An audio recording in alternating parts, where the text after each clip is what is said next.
Welcome back to my channel. मैं हूं संजन और आप देख रहे इंडियन ग्लैमर। तो गाइस मुझे बहुत सारे कमेंट आ रहे थे हेयर टॉपिक के ऊपर, तो मैंने सोचा क्यों ना, मुझे थोड़ी सी फुर्सत मिल गई पढ़ाई से, तो मैंने सोचा क्यों ना मैं आपके लिए वीडियो बना डालूं, क्योंकि मुझे बहुत सारे कमेंट आ रहे थे और हर किसी के कमेंट का रिप्लाई देना बहुत ज़्यादा मुश्किल हो जाते हैं।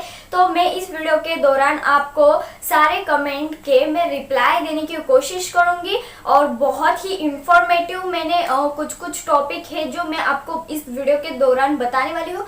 तो वीडियो को लास्ट तक जरूर देखना। अगर आप मेरे चैनल पे पहली बार आए हैं तो प्लीज़ कर देना सब्सक्राइब और बेल आइकन कॉल पे क्लिक, क्योंकि मैं इसी तरह से अच्छे हेयर टॉपिक के ऊपर वीडियोस बनाते रहती हूँ और सबसे पहले आपके यूट्यूब पेज पे आए। तो अगर आपको मेरी वीडियो पसंद आती है तो लाइक भी कर देना अगर पसंद आती है तो गाइस चलो वीडियो को स्टार्ट करते हैं। Let's get started.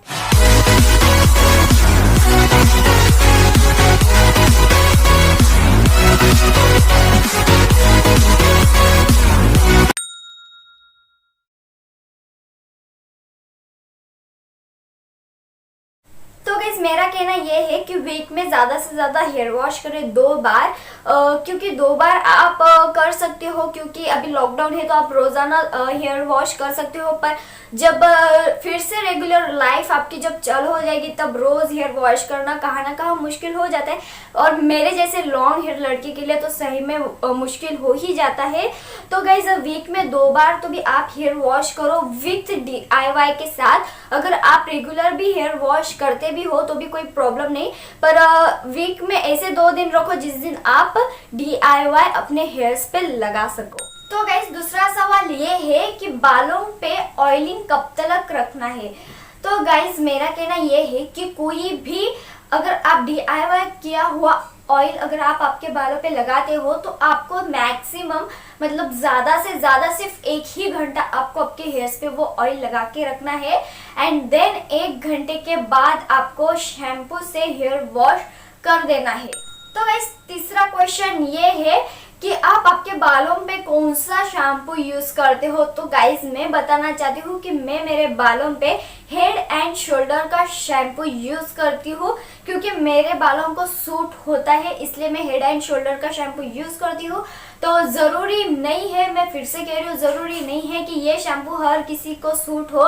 हर किसी की स्कैल्प टाइप बहुत ज़्यादा अलग होती है, इसलिए हर किसी को अलग अलग शैम्पू सूट हो सकता है। तो गाइस फोर्थ क्वेश्चन ये है कि विच रेमेडी इज बेस्ट। तो गाइज मेरा कहना ये है कि क्योंकि मेरे चैनल पे बहुत सारे रेमेडीज डाल के रखे हैं, तो मेरे व्यूअर्स मुझे पूछते हैं कि मैम हमने तो आपके सारे वीडियोस देख ले, पर इनमें से कौन सी रेमेडी हम ट्राई करें, हम जरा कंफ्यूज है।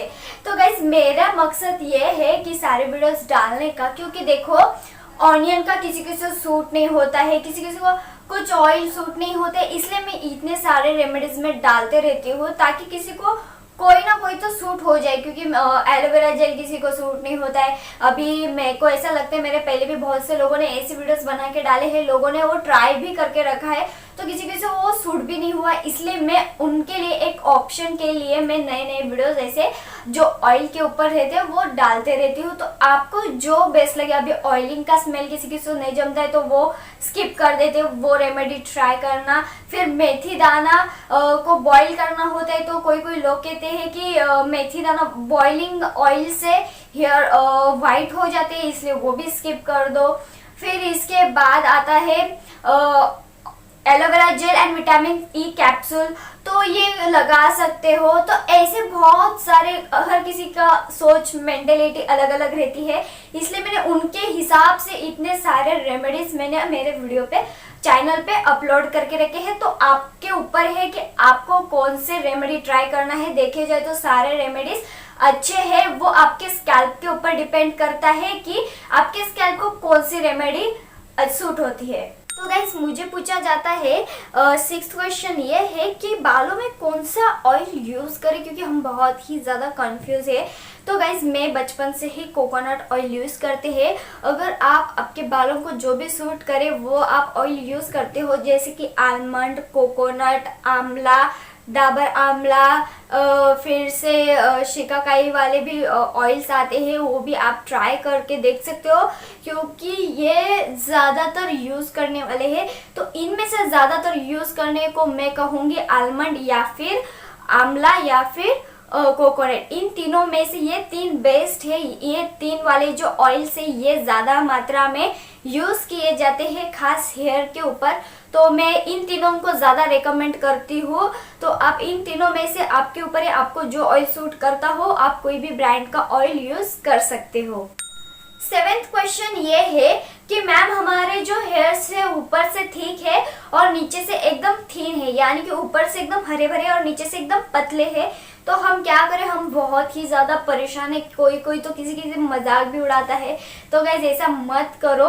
तो मेरा कहना ये है कि अभी आप एग्जाम्पल के तौर पे समझो, यहाँ तक आपके हेयर्स इतने हैं, ठीक है, मतलब इतने हेयर्स है आपके, और आपके हेयर्स यहाँ से हरे भरे हैं, मतलब ठीक है, और नीचे से आपके हेयर्स इतने थीन है। तो आप क्या करो, आपके हेयर्स को ना इतने इतने 1 या 2 इंचेस हेयर्स कट कर दो। तो क्या होगा, आपके कट करेंगे तो आपके हेयर्स और ग्रो होंगे, तो जो आपके थिक हेयर्स है वो बढ़ेंगे और थीन हेयर्स नीचे जाएंगे। तो आप थीन हेयर्स को कट करते जाओ, लॉन्ग हेयर्स मतलब आपके हेयर जो है वो लॉन्ग होते जाएंगे और नीचे के थिक हेयर्स आप कट करते जाओ। तो इसी तरीके से क्या हो जाएगा कि आपके थीन हेयर्स जो है वो कट होते जाएंगे और जो थिक हेयर्स है वो ऊपर से बढ़ते जाएंगे। तो इसी तरह से आपका प्रॉब्लम सॉल्व हो जाएगा और आपके बालों के रूट्स में मतलब नीचे के लेंथ पे भी आप अच्छे से ऑयलिंग करो, इसीलिए वो वहाँ तक पोषण नहीं मिल पाता है, वहाँ तक ऑयलिंग नहीं पहुँच पाती है, मॉइस्चराइजर नहीं पहुँच पाता है, इसीलिए वहाँ के हेयर्स जो है वो थिन हो जाते हैं। तो मैं रेकमेंड करूँगी कि आप स्कैल्प पे ऑयलिंग करो और ज़्यादा ऑयलिंग भी नहीं करना है। ज़्यादा ऑयलिंग अगर आप स्कैल्प पे करते हो तो उनको ब्रीथ लेने में यानी कि सांस लेने में दिक्कत होती है और आपको हेयर फॉल जैसे रीजंस देखने मिलते हैं। इसलिए जितनी आवश्यकता है आपको आपके हेयर को ऑयल करने की उतनी ही करो। ऐसा सोच के मत लगाओ कि मैं ज़्यादा ऑयल लगाऊंगी तो जल्दी हेयर्स ग्रो होंगे, तो ऐसा नहीं है। कोई भी चीज़ अगर ज़्यादा मात्रा में करते हो तो आपको उसका नुकसान ही देखने मिलता है और ये रियलिटी है। तो अगर आप ऐसा करते जाएंगे ना तो आपके थिक हेयर्स ऊपर से बढ़ेंगे और थिन हेयर्स नीचे से कट होते जाएंगे। तो इसको आपको 2 या 3 मंथ तो भी लग जाएंगे, तो आप इसको ज़रूर ट्राई करना और आपके बालों को अच्छे से ऑयलिंग करते रहना। तो गाइस 8th क्वेश्चन ये है कि मैम आप हेड एंड शोल्डर यूज़ करते हो, शैम्पू यूज़ करते हो हेड एंड शोल्डर का, तो आपके हेयर्स क्या हेड एंड शोल्डर से ग्रो होते हैं? तो मैं इधर कहना चाहती हूँ कि गाइज ऐसा कोई भी शैम्पू नहीं है जिससे आपके हेयर्स ग्रो हो, क्योंकि शैम्पू जो है वो आपके हेयर क्लीनिंग के लिए बना हुआ होता है, ना कि हेयर ग्रोथ के लिए। तो ये गलत फहमी मन में मत डाले कि शैम्पू से हेयर ग्रोथ होते हैं। कोई भी आज तक ऐसा शैम्पू नहीं है जिससे आपके हेयर ग्रोथ हो सके। कोई कोई अच्छे अच्छे केमिकल होने की वजह से शैम्पू जो है वो आपके डैंड्रफ को रिमूव कर सकता है और आपके बाल झड़ने से ज़्यादा झड़ने से रोक सकता है। ये सारी चीज़ें कर सकते हैं पर हेयर ग्रोथ नहीं कर सकता।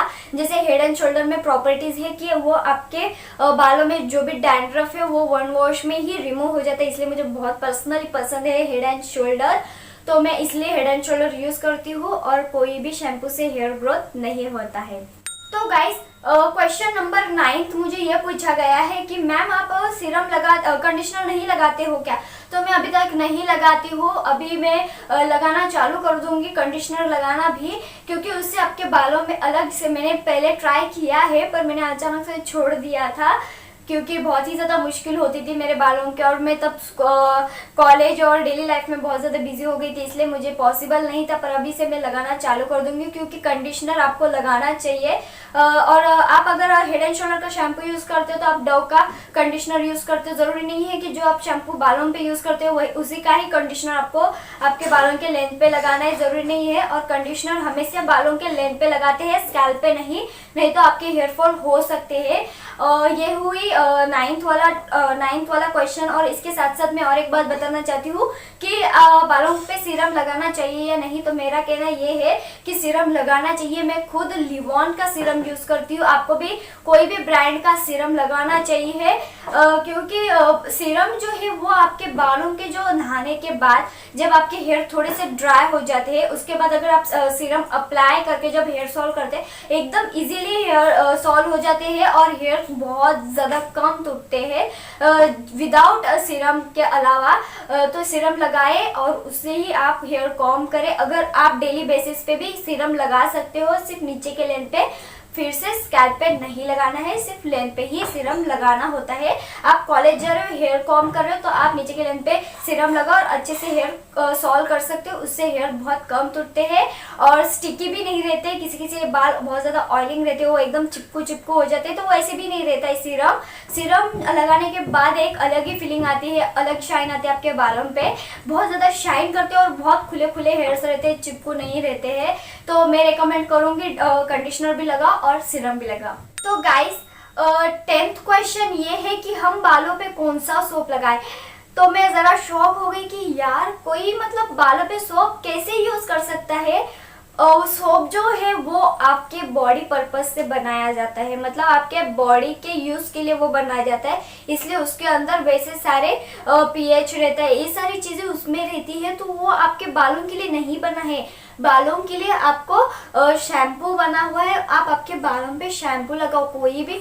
मैंने बहुत से ऐसे केसेस देखे जो कोई लाइट बॉय लगाता है बालों में, खास तौर पे लड़के लोग कंटाला करते हैं कि शैम्पू बालों पे हर रोज अप्लाई करे, तो वो नहाते वक्त ना सोप के साथ साथ सोप से ही अपने हेयर वॉश कर देते हैं और बाद में कहते हैं कि मैं लड़का हूँ और मेरे हेयर्स बहुत ज़्यादा टूट रहे। लड़कों को ये ज़्यादा क्वेश्चंस आते हैं कि उनके हेयर फॉल ज़्यादा दिखने में मिलते हैं। तो आप अगर सोप यूज़ करते हो ना, तो सोप यूज़ करना बंद कर दो। आप कोई तो ऐसा शैम्पू लेके आओ पर्सनली खुद के लिए, जो सिर्फ आप यूज़ कर सके, या फिर आपके मम्मी बहन का कोई ना कोई घर में शैम्पू होगा तो उससे आप हेयर वॉश करो। सोप से बिल्कुल भी हेयर वॉश मत करो। सोप बहुत ही ज़्यादा हार्श होता है, वो आपके बॉडी स्किन के पर्पस से बनाया जाता है, ना कि आपके बालों के स्कैल्प के वजह से। तो प्लीज़ आप सोप बिल्कुल भी यूज़ मत करो बालों पे। अगर लड़की भी यूज़ करती है तो प्लीज़ स्टॉप कर दो, और लड़के भी स्टॉप कर दो। लड़कों को ज़्यादातर ये प्रॉब्लम इसी की वजह से देखने मिलते हैं, तो आप सोप बिल्कुल भी यूज़ मत करो। तो गाइज यहाँ पे मैं एक बात कहना चाहती हूँ कि मैं जिस ऑयलिंग की वीडियो हो या फिर कोई भी DIY रेमेडी हो हेयर के ऊपर, और उसकी कमेंट में मुझे आते मैम मेरे हेयर्स बहुत ये हो गए हैं, मैं क्या करूँ। डियर, मैंने इसके लिए तो वीडियोस बनाई है, तो वीडियोस में दिए गए जो भी DIY है आप उसे एक बार ट्राई करके देखो। मेरा कहना ये है कि आप एक बार पैच टेस्ट जरूर कर लेना, यानी कि आप एक बार आपके बालों पे लगा के देखना। अगर आपको सूट होता है तो रेगुलर यूज करना, क्योंकि किसी किसी को एलर्जी भी होती है और उनको पता नहीं होता है कि हमें इस चीज की एलर्जी है। तो एक बार ट्राई करके देखना। अगर आपको उससे थोड़ा भी नुकसान ऐसा दिखाई देता है तो आप उसे ट्राई मत करना। ऐसा ज्यादातर होता नहीं है, क्योंकि ये सारी नेचुरल चीजें मैं आपको बताती हूँ, उसमें कोई भी केमिकल नहीं है। तो फिर भी मेरा कहना यही है कि आप एक बार यूज करके देखो। अगर सूट होता है तो रेगुलरली यूज करो, आपके बालों के लिए बहुत ही ज्यादा हेल्पफुल होगा। तो गाइज मैं जो कहती हूँ जो वीडियो में दिए है उसको ट्राई करो। उसके कमेंट में प्लीज ऐसा मत कहो कि मेरे बालों के साथ ये है, मैं क्या करूँ। अगर उस वीडियो के दौरान मैंने उस चीज का जिक्र नहीं किया तो आप उसका कमेंट कर सकते हो, पर उस वीडियो के मैंने जिक्र किया है आपके क्वेश्चन के आंसर का।